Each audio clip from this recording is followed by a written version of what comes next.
জালে বল পাঠিয়ে এর আগে ৬ বার ডানা মেলেছেন শেখ মোরসালিন, কিন্তু সে উল্লাস হয়নি এমন বাঁধনহারা। ভারতের বিপক্ষে প্রথমবারই ৭ পেলেন তিনি। তার গোলে সওয়ার হয়ে দলটির বিপক্ষে বাংলাদেশ কাটল ২২ বছরের জয়খরা। ব্যক্তিগত দলীয় সব দিক থেকে প্রাপ্তির পূর্ণতা ভাসলেন মোরসালিন।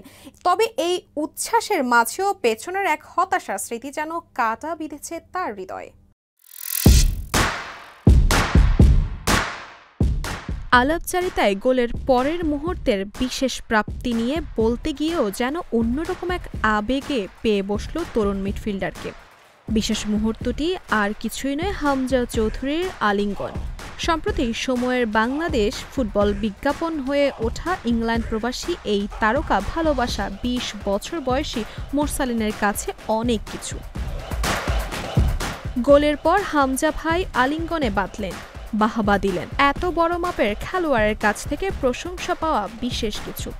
গোলের পর যেভাবে আমাকে আলিঙ্গন করলেন, আঁকড়ে ধরেছিলেন, সেই অনুভূতি আসলে বলে বোঝাতে পারবো না। ভারতের বিপক্ষে এই প্রথম গোল পেলাম। এর আগে ২০১৯ সালে সাদ ভাই গোল করেছিলেন। ওই গোলের কারণে সবার কাছে তিনি আলাদা প্রশংসা পেতেন। আমারও স্বপ্ন ছিল ভারতের মতো বড় দলের বিপক্ষে গোল করার। সেই চাওয়াটা পূরণ হলো। আমার গোলেই দল জিতেছে। দেশের মানুষের মুখে হাসি ফুটেছে বলে ভালো লাগাটা আরও বেশি। জাতীয় স্টেডিয়ামে মঙ্গলবার ম্যাচের দ্বাদশ মিনিটে মোরসালিনের করা গোলটিও ছিল চোখ জোড়ানো। রাকিব হোসেনকে বল বাড়িয়ে তিনি এগিয়ে যান বক্সে। এরপর ফিরতি পাস পেয়ে নিখুঁত টোকায় গোলকিপার গুরপ্রীত সিং সান্ধুর পায়ে ফাঁক দিয়ে জালে জড়িয়ে দেন বল। ওই সময়ের ভাবনাও জানালেন মোরসালিন।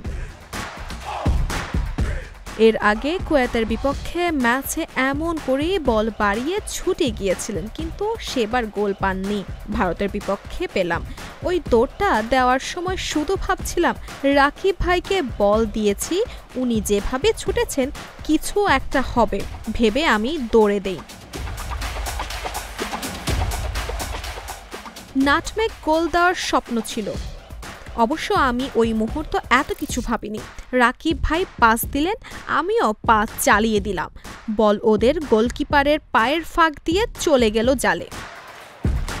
এই গোলটি সামনের পথ চলার অনুপ্রেরণা যোগাবে বলে মনে করেন মোরসালিন। তবে ফিরতি লেগের জয়টি সিলিংয়ের প্রথম লেগে পেলেন এশিয়ান বাছাইয়ের তৃতীয় রাউন্ডে। বাংলাদেশের গল্পটি ভিন্ন হতে পারত বলেও মনে করেন তিনি। ভারতের মতো বড় দলের বিপক্ষে গোল পেলে যে কারো আত্মবিশ্বাস বাড়ে, আমারও বেড়েছে। তবে একটু খারাপ লাগা আছে অন্য কারণে। গত মার্চে ভারতের বিপক্ষে ম্যাচ দিয়ে বাছাই শুরু করেছিলাম আমরা। ওই ম্যাচ ড্র না হলে যদি এখনকার মতো ফল হতো, তাহলে হয়তো আমরা ভালো কিছু করতে পারতাম। আশা করি ভবিষ্যতে পারবো।